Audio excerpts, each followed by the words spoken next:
how to increase voter registration in the US since there's an election going on. What if you put none of the above? Do you think more people would go out and vote? I just listened to a little bit of CNN on the internet. Every once in a while, I peek in to see what kind of bullshit they want to sell humanity now. And I seen Bill Clinton trying to support some candidate. I'm Canadian, so I don't really pay too much attention to politics in other countries, not even in my own country, because these guys are not working for people, they're working for the corporation. And the corporation don't give a shit about you. They want to make sure you do all the labor for next to nothing, and the CEOs make all of the money. So every government, no matter what country you live in, is working for the corporations. And Clinton had to laugh because the master of bait and switch has now accused the opponent, I'm presuming it's Obama or somebody, but whoever Clinton is supporting, the opposition, he's accusing them of bait and switch. If that isn't funny. I mean, this is a man that, I'm saving people as I kill millions. He's the master of manipulation. This guy didn't have sex because of the word is. Master bait and switch guy. And yet he's going to throw that accusation at somebody else. But this is something that's even a little bit more important. The last election in the States only, and let's just sort of add up the numbers here. The last election cost over $5 billion.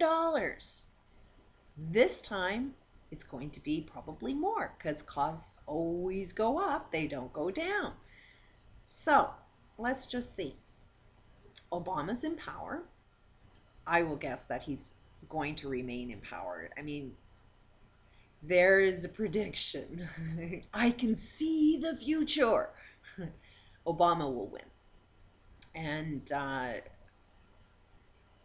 it will be extremely funny to watch him win if people actually vote for this guy, because you're voting for a mass murderer. Every one of them are mass murderers. And let's put the pieces of the puzzle together. First of all, in order to know you killed somebody, you usually have to have an investigation. You usually, are told about it, in news, but news won't let you know any of this stuff. But there's Georgia Guidestones that are saying they're going to kill off the population. I mean, that should be offensive to any government to see that, you got all of this security that you don't want anybody coming in your country and wiping you out, and yet you put stones on your own country saying we're going to kill us all. It's the guy in charge of it all that ultimately has to take responsibility. He's the planner and the schemer, and just because he hasn't touched the actual people that he kills, as long as he orchestrates the murder of people, he's a murderer according to their own laws. And how is Obama a killer, a mass killer? If I put arsenic in a glass of water and get you to drink it and you die, am I a killer? This guy, although he didn't personally put arsenic in the water, the fish, and the air, and sprayed it so it's now in the ground, now this government is letting everybody know it's safe. So basically, and it's not arsenic, it's a whole host of worse chemicals than arsenic, but humans tend to relate to arsenic as a poison. Whatever's in that Gulf, whatever's in that air, whatever's in that water, people are dying. and they're dying a slow death, and the government is putting advertisements, hey, go visit the Gulf. So everybody that's visiting the Gulf, it's like, go drink the water that's full of arsenic. Go eat the fish that's full of arsenic. It's safe. And the one at the top is also the one in charge of the medical. And what is the medical doing? If you go into a doctor and you've been poisoned with arsenic, do you think getting treated with a cold is going to cure your arsenic poisoning? Yet that is exactly what the guys at the top are planning with the guys at the bottom. So, the doctors that are doing their job, they don't know they're killers. They haven't recognized it. They haven't seen their personal mirror to see what it is that they are doing. They're doing what they're told. They're nothing more than soldiers that are saying, hey, I got to follow orders, or I lose my paycheck. It's all about the paycheck. So that's why I'm doing what I'm doing. Website should be got the database online, have the website online. It's a free hosting service, so I don't know how good it's going to be. I've seen some flaws with some of the things I'm working on, so I have to make sure that it works online as good as it did offline, so I've got to do a little bit of that. It's not, this is going to take a whole year, if not longer, to add in all of the features that I want to add into the system. But basically, we have to start learning what truth really is. Because as soon as we know where truth is, what is the real truth about anything, we find direction. And if I had a database of everybody that wanted change in the globe, and we start communicating with each other, that is something that, well, in many ways we're doing it. We're doing it with Facebook, we're doing it with YouTube, we're doing it in so many different ways, but what I'm trying to do is find a way where we can communicate together as a globe. And that's a challenge.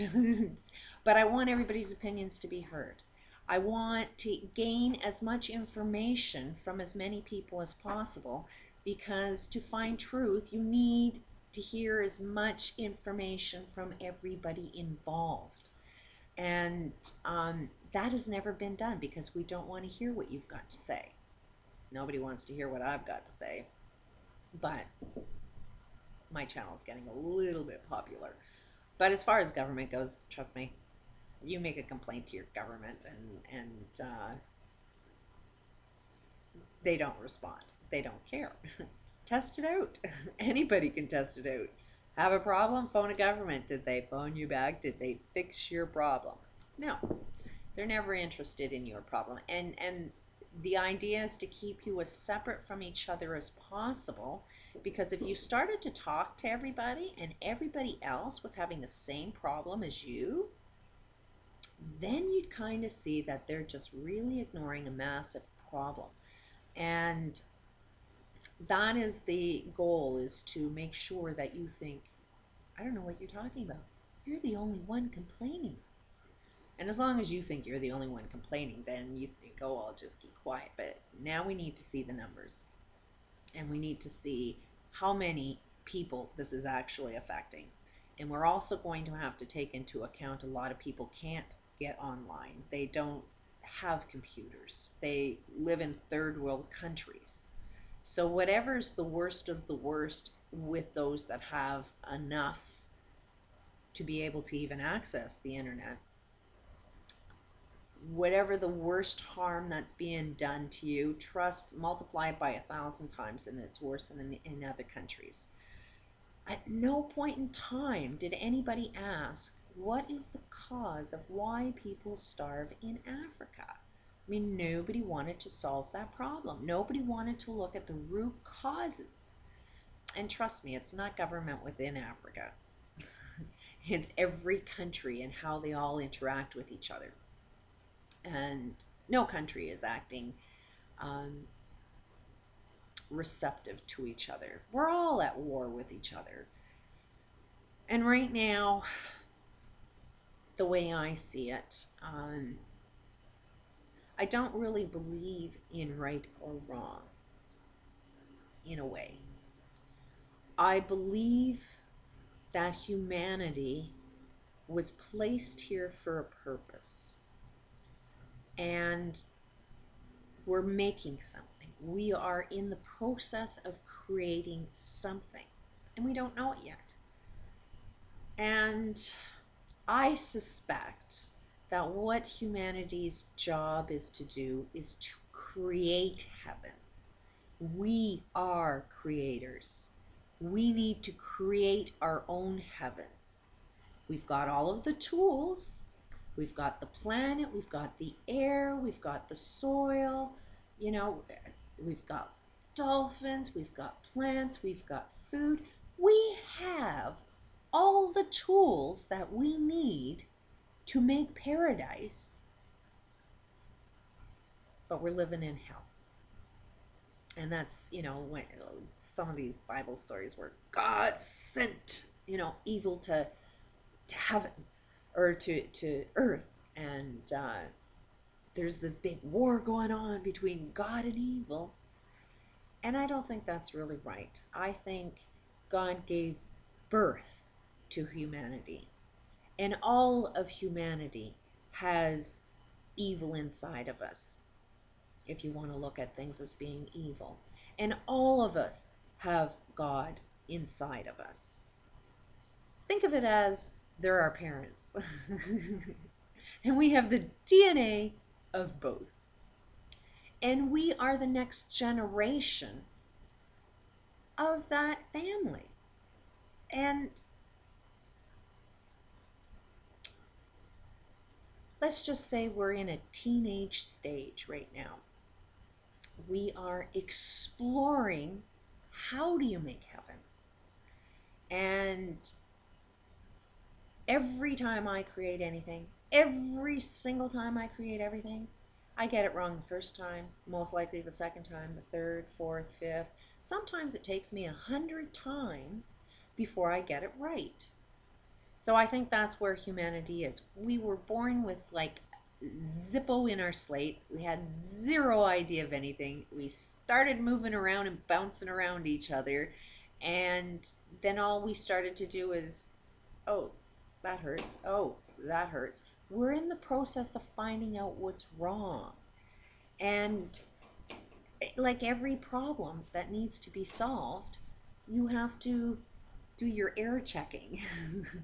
Programming technique, but you got to find out what it's not to find out what it is, as far as problems go. And if you go through that, that's all it is.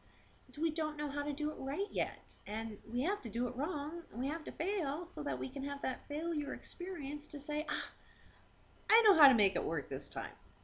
And that's where we're at. But we need to form together.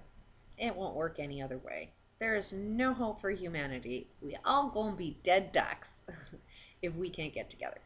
And I don't see anybody else trying to do anything else. And I'm not, like I say, an expert in programming, but I'm going to do the best I can and start putting a database together of everybody that wants change. And what kind of change do we want? What does paradise look like? And what are the requirements to make it happen? And let's get to work.